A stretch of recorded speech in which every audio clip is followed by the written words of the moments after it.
Gracias, estimados lectores de verdadesyRumores.com, por estar de nuevo con nosotros en otro episodio de Contrastes.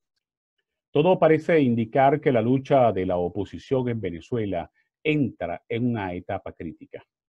Ese es el resultado del fracaso en la gestión del gobierno interino liderado por Juan Guaidó a casi 23 meses de haber asumido la presidencia interina.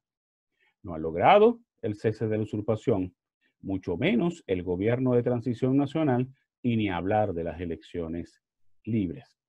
¿Qué viene ahora?, se preguntarán muchos venezolanos a partir del 5 de enero, cuando el oficialismo instale, al costo que sea, la nueva Asamblea Nacional. Primero que todo viene un bajón anímico. Un bajón anímico en el ciudadano, que en buena parte pensará que todo está perdido. También eso tendrá una incidencia importante en el incremento del flujo migratorio, porque va a aumentar la cantidad de venezolanos que huyen de la crisis, pero además de la falta de esperanza en una transición en Venezuela. Lamentablemente, buena parte de esos venezolanos que van a emigrar lo hacen con una gran precariedad. Y eso, por supuesto, se traduce en problemas que se trasladan desde Venezuela hacia los países vecinos. También vendrá una etapa de negociación, porque el gobierno de Joe Biden en Estados Unidos va a darle importancia a la negociación política y diplomática que conduzcan a unas elecciones verdaderamente libres y transparentes en Venezuela. Ahora bien, ese tema no va a ser una prioridad en sus primeros 100 días de gobierno, porque Biden recibe un país golpeado socialmente y económicamente por la pandemia por COVID-19, pero además su gestión estará marcada durante un buen tiempo por todas las denuncias del supuesto fraude que ha hecho Donald Trump, que por cierto no ha podido demostrar. Venezuela vive en un constante déjà vu. Periódicamente regresamos a la etapa inicial de la lucha, pero además a una etapa de decepción. Ya hemos perdido la cuenta de las veces o de los déjà vu que hemos vivido en Venezuela durante más de 20 años de lucha contra el chavismo. Sin embargo, toca levantarse de nuevo y seguir la lucha. Pero toca levantarse y seguir la lucha con una amplia y cruda revisión de la oposición. No es posible seguir haciendo lo mismo y que lo hagan los mismos que nos han conducido en esta lucha por más de 20 años. Se necesita cambiar la estrategia, pero también se necesitan refrescar los liderazgos que conducen esa estrategia. En el próximo segmento, converso con Pablo Pérez, ex gobernador del estado Zulia y dirigente nacional del partido Primero Justicia. Ya regresamos.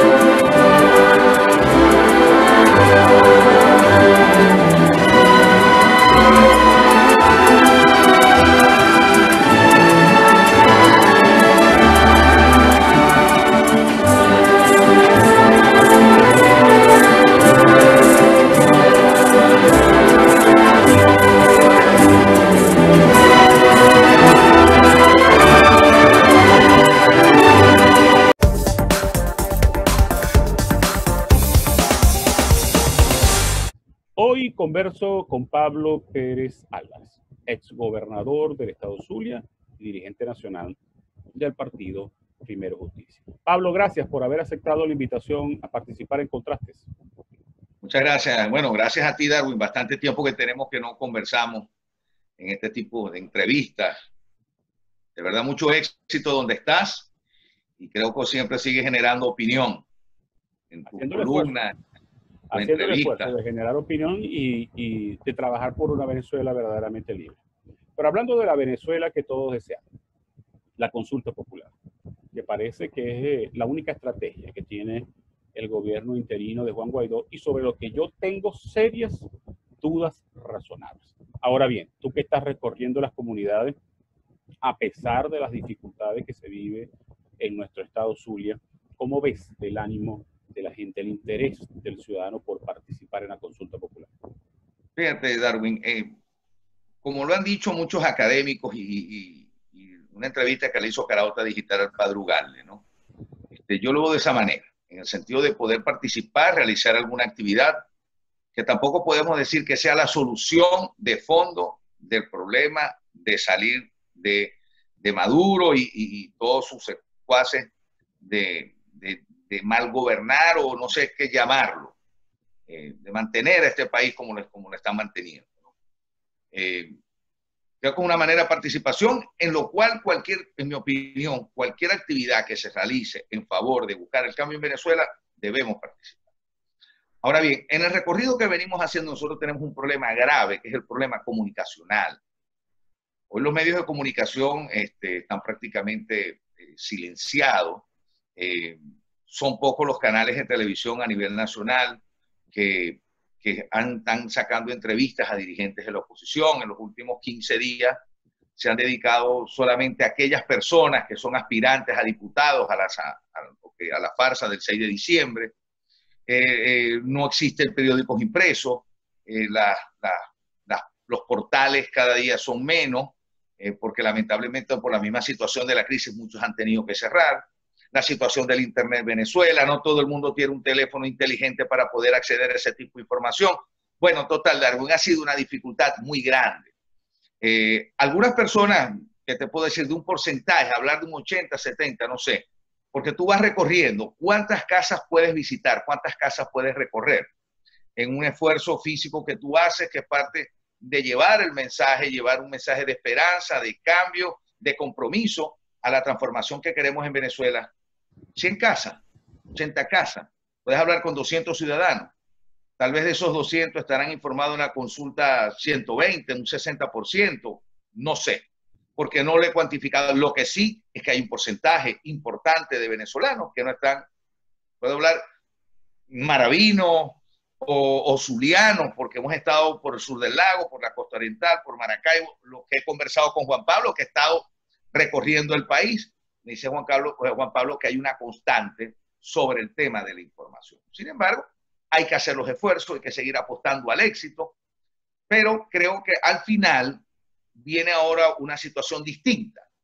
Hoy viene una farsa electoral para nosotros y para la gran cantidad de países democráticos del mundo, que está considerado como una farsa electoral. Ha existido amenazas por parte de Maduro, por parte de quienes siguen a Maduro, como Diosdado y otros personajes, de lo que va a suceder luego del 5 de enero. Ahí viene un replanteamiento dentro del país de qué va a suceder. Ok, continúa la Asamblea Nacional, pero ¿cómo va a continuar? ¿La pura directiva, la comisión delegada o es la plenaria? ¿Qué van a hacer los diputados ante la amenaza? Ante la amenaza que ya el régimen le está anunciando sobre proyectos de leyes, que ya supuestamente Escarrá está comisionado para redactar un proyecto de ley con un Tribunal Supremo completamente secuestrado, que es el que se convierte en justificador de todos los abusos que Maduro y todos sus séquitos de este régimen vienen realizando. Ahora, Pablo, mi preocupación es que pareciera que la consulta popular, aunque pudiera haber sido una muy buena iniciativa originada en la sociedad civil, cuando el interinato estaba en su mejor momento, en este momento pareciera que no se entiende para qué sirve. Ahora, yo te pregunto como ciudadano, ¿para qué sirve la consulta popular? Mira, en mi opinión, en primer lugar a nivel práctico, ¿no? Lo veo de varias ópticas. Primero que a raíz de la pandemia, yo creo que la última actividad que se realizó fue el 13 de marzo, la última actividad realmente nacional, que hubo convocatoria, que se realizaron una serie de actividades. Esto nos va a llevar primero a reencontrarnos entre nosotros, quienes apostamos por un cambio en Venezuela, que participemos en una actividad netamente democrática, porque está basada en el artículo 70 de la Constitución Nacional. Ratificar el apoyo del pueblo venezolano hacia lo que es el cese a la usurpación, el tema de la ayuda humanitaria, el apoyo a lo que es la legítima Asamblea Nacional.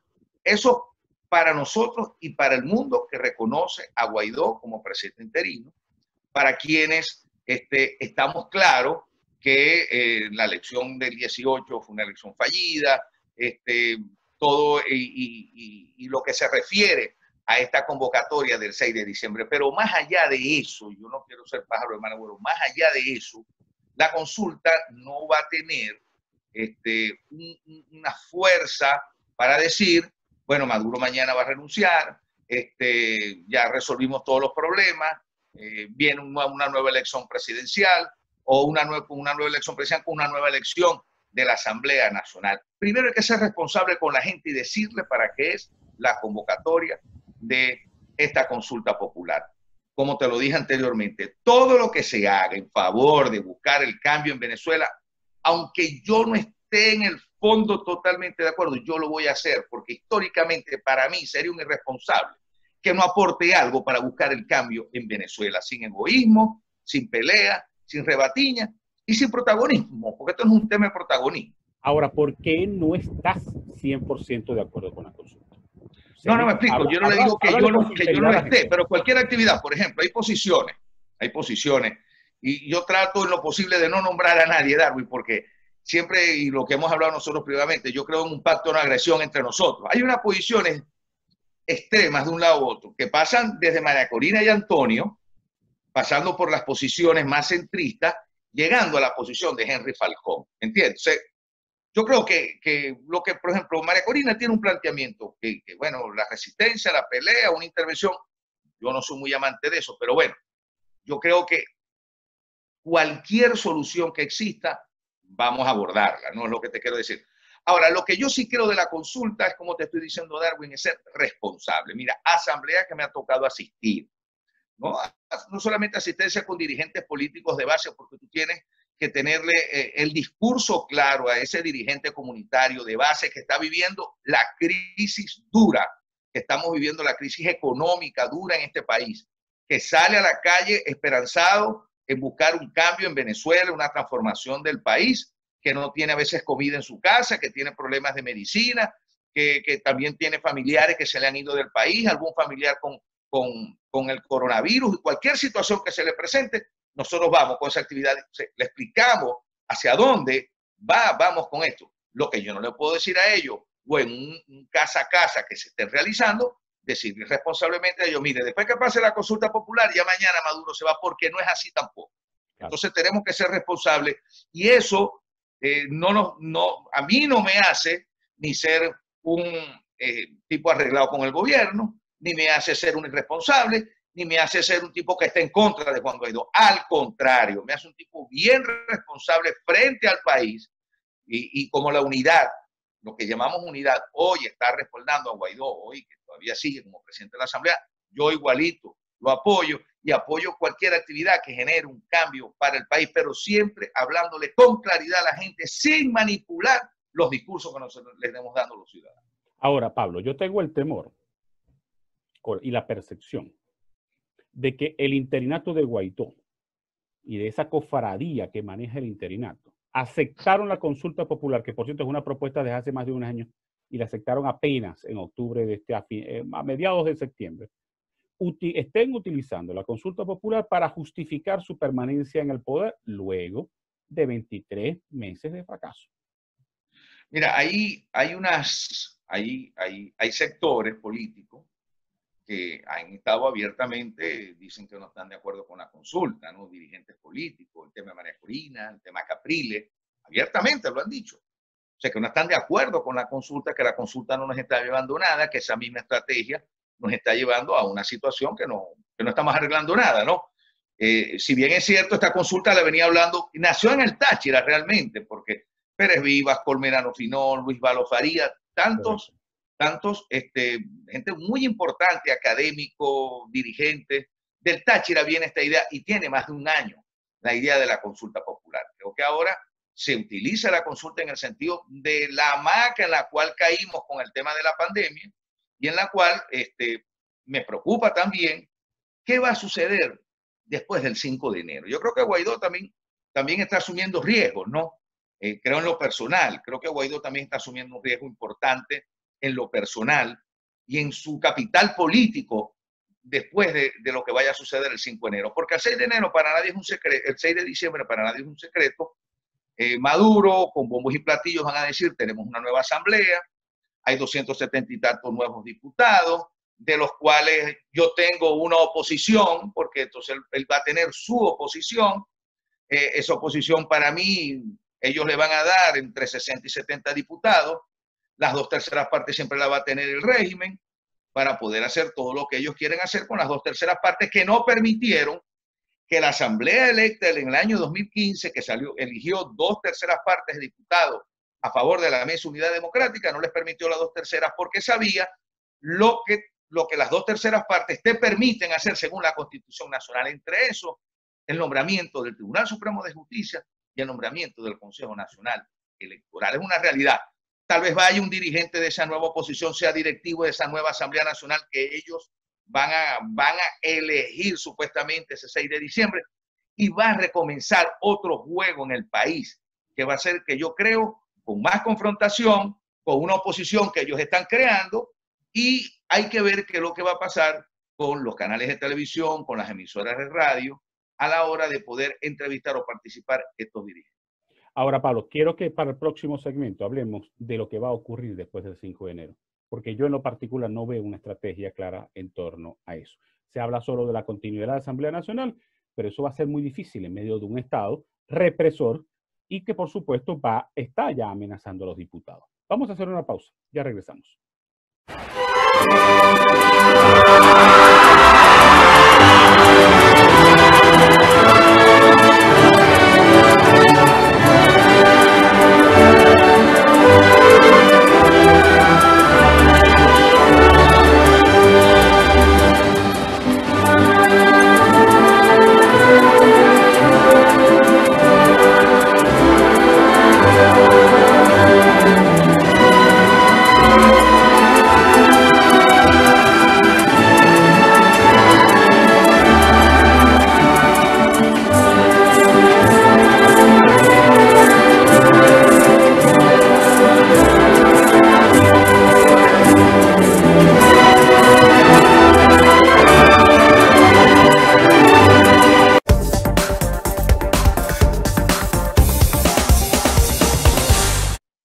Yo en lo particular, Pablo, no veo ninguna estrategia que permita entender qué va a hacer la oposición a partir del 5 de enero.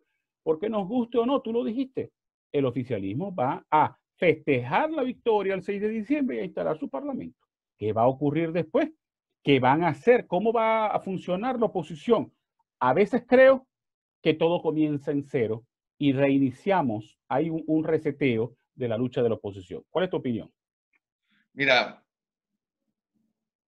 yo en primer momento te puedo decir que yo creo que va a haber un reseteo. ¿Por qué?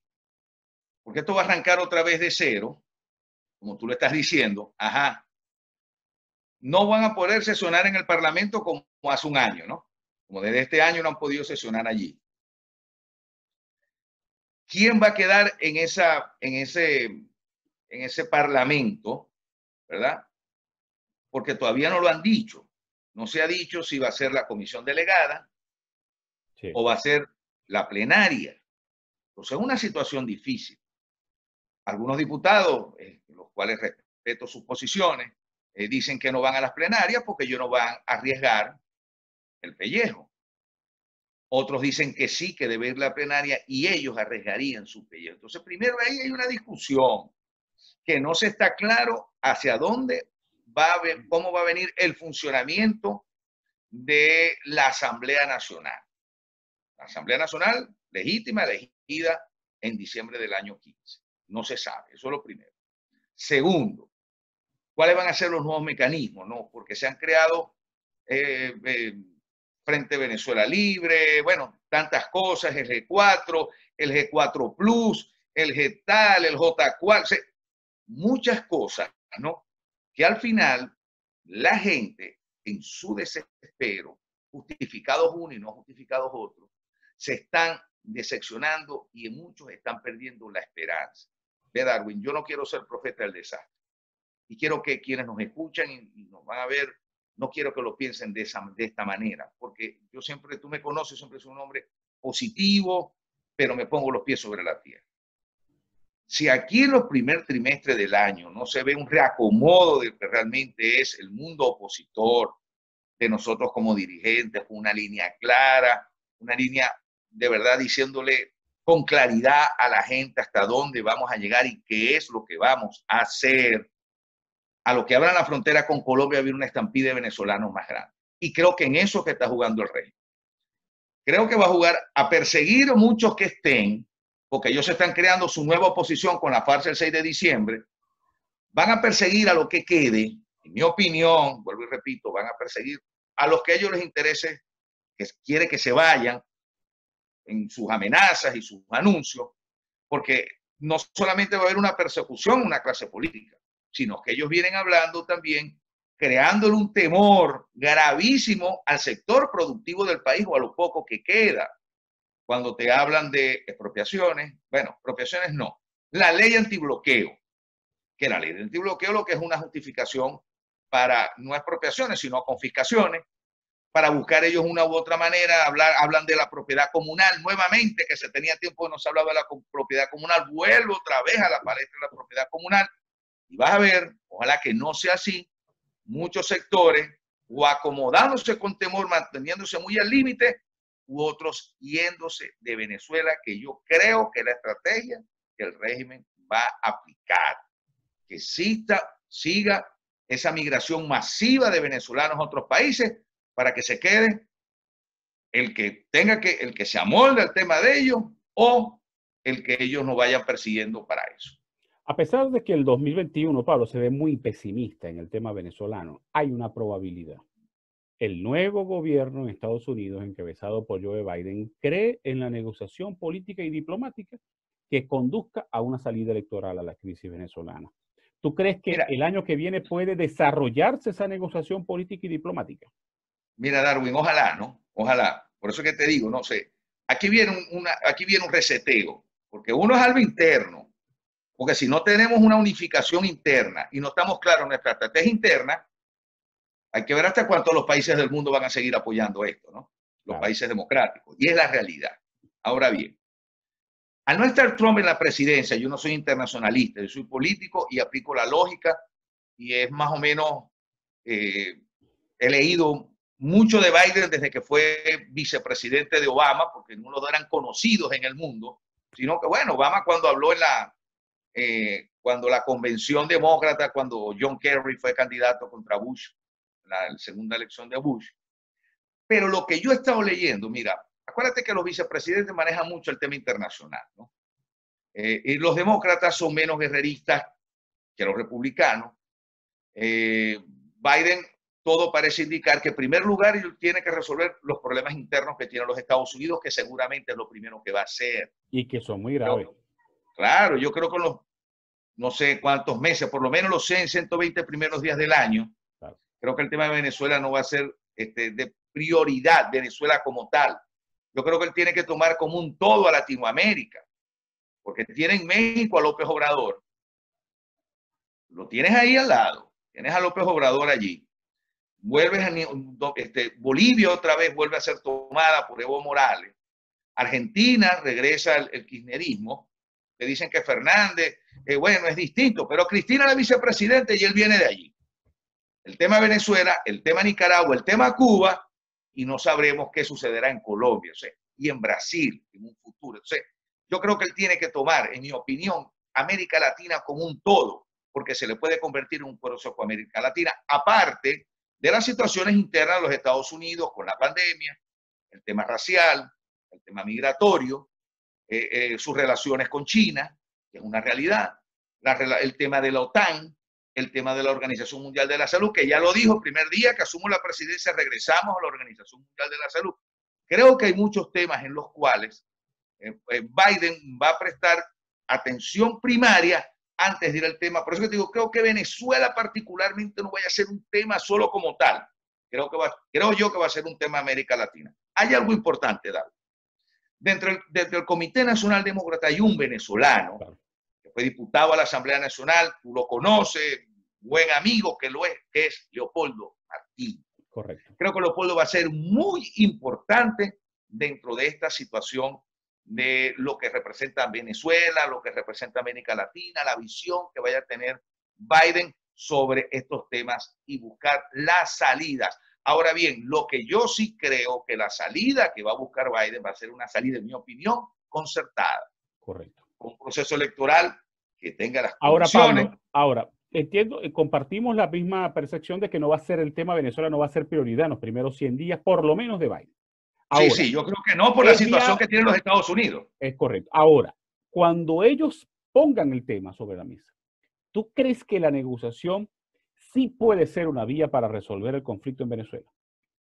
Bueno, recuerda que aquí ya nosotros estamos inmersos en la geopolítica, ¿no? Ya Venezuela no es solo, sino es un tema geopolítico la situación de Venezuela, donde entra Cuba, donde entra Rusia, donde entra China, que a pesar que ellos tienen diferencias históricas por dirigir este tipo de, cuando Mao y cuando Khrushchev, las diferencias que tenían entre ellos, ahí va a entrar tema Turquía, ahí van a entrar un todo, ahí va a entrar un todo. Creo yo, el tema geopolítico es importante en esta situación y Venezuela es parte de ese eje, de un eje donde está Rusia, donde está China, donde está Turquía, ¿verdad? Donde está Irán, donde está Cuba, donde está Argentina. Entonces hay un eje allí que ellos van a buscar su salida. Ahora, el tema de Venezuela es un tema dramático porque va más allá de una situación política.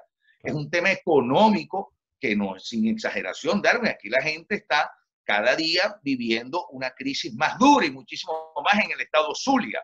Aquí hay 4 o 5 días sin gasolina, Darwin. Te lo digo con toda realidad. Colas interminables. Yo aquí donde estoy, yo no tengo gasolina ahorita. Estoy intentando hacer, bueno, las colas tienen, bueno, una bomba, una estación de servicio cerca de mi casa. Bueno, la última vez he hecho el domingo y ya la gente empezó a hacer cola hoy, que es miércoles. Ya están haciendo cola y la última vez que echaron fue el domingo. Y uno empieza a llamar a amigos que tienen estaciones de servicio para qué, mira qué día te llega. No tienen ni siquiera información. Entonces tienes que morir a un mercado paralelo como el del dólar. Ahí el mercado paralelo de la gasolina. Entonces no puedes decir mentira, donde te están cobrando el litro de gasolina a dólar 1.2, 1.5 dólares el litro de gasolina. Esos son los precios que están jugando aquí. Algunos llegan hasta 2 dólares el litro de gasolina. Se ha convertido en Venezuela la gasolina más cara del mundo. Y te voy a dar otro temor que yo tengo. Te lo voy a decir aquí. Yo tengo el temor que la población empiece a comprarle al gobierno que la crisis es debido a las sanciones. Tengo el temor de eso. De que algunas personas digan, no, cuando aquí a veces no queremos recordar que el tema de PDVSA venía desde mucho antes que Trump fuera presidente de los Estados Unidos, desde que las acciones existieran. La crisis de PDVSA interna era muy fuerte, pero muy fuerte. Las colas de gasolina, ese invento del chip de la gasolina era por el tema de porque no había gasolina, porque no había producción de gasolina, habían acabado con la refinería. Entonces me preocupa eso. Los bonos no los habían pagado porque no tenían dinero para pagar los bonos. Estamos cayendo en un default. Ahora dicen, bueno, no, los bonos no los hemos pagado, es porque existe un bloqueo por parte de otros países. En fin, ellos su campaña comunicacional, que la ves por YouTube, la ves por supuesto por canales nacionales, por canales regionales, porque los obligan a pasarlo, además de manera gratuita. Pero te metes en YouTube y hay una campaña sostenida contra Guaidó, contra la unidad, contra lo que denominan ellos las sanciones, responsabilizando de toda la crisis que nosotros estamos viviendo en el país. Entonces, mosca, que comunicacionalmente estos tipos saben lo que hacen, no digo que sean los eruditos o no cometen errores, claro que cometen errores, si no cometieran errores no estuviéramos en la crisis que tenemos en el país. Pero ahora, lo que Pablo, yo tengo claro es la capacidad de respuesta de nosotros, que es muy limitada. Es correcto. Pablo, nos quedan 2 minutos de programa. Si dentro de esa negociación surge la vía electoral, ¿cuál es la posición de Pablo Pérez ante esa probabilidad de elecciones? Yo soy demócrata y yo creo en las elecciones, pero unas verdaderas elecciones, con condiciones. Restitución de los partidos políticos, restitución de los derechos políticos a quienes no los han conculcado, revolver las tarjetas, observación internacional, un nuevo Consejo Nacional Electoral, revisión del registro electoral permanente, el plan República que cumpla su función, no tiene que por qué estar dentro del centro de votación, los testigos, los miembros de mesa que sean verdaderamente sorteados, que sean adiestrados, no que coordinador de centro de votación sea un militante del PSUV o el que da los cursos sea el militante del PSUV. Una elección con verdaderamente condiciones, como la peláis, Darwin, no la podéis pelar, con condiciones, no con las condiciones que el gobierno te quiere imponer, que el régimen te quiere imponer, sino con las condiciones que lleva un proceso electoral. No hablo de perfección, pero condiciones en las cuales tú puedas bregar y ganarle un proceso electoral. Y otra cosa, la revisión del Tribunal Supremo de Justicia, porque por ahí donde ellos, pase lo que pase, un proceso electoral con condiciones, meten un recurso en el Tribunal Supremo, te lo ponen a favor, bueno, pero es que el Tribunal, no, para allá también tiene que ir una situación para ir a un proceso electoral, el cambio del Tribunal Supremo de Justicia. Bueno, Pablo, desafortunadamente se nos agotó el tiempo. Gracias por haber aceptado. No, gracias a ti, Darwin. Muy amable y a la orden cuando quieras, hermano. Mucho éxito, de verdad. Igual saludos a la familia orden igual estamos a la orden en Verdades y Rumores. Y a ustedes, estimados suscriptores, gracias por haber estado en la sintonía. Nos vemos la próxima semana en otro programa Contrastes.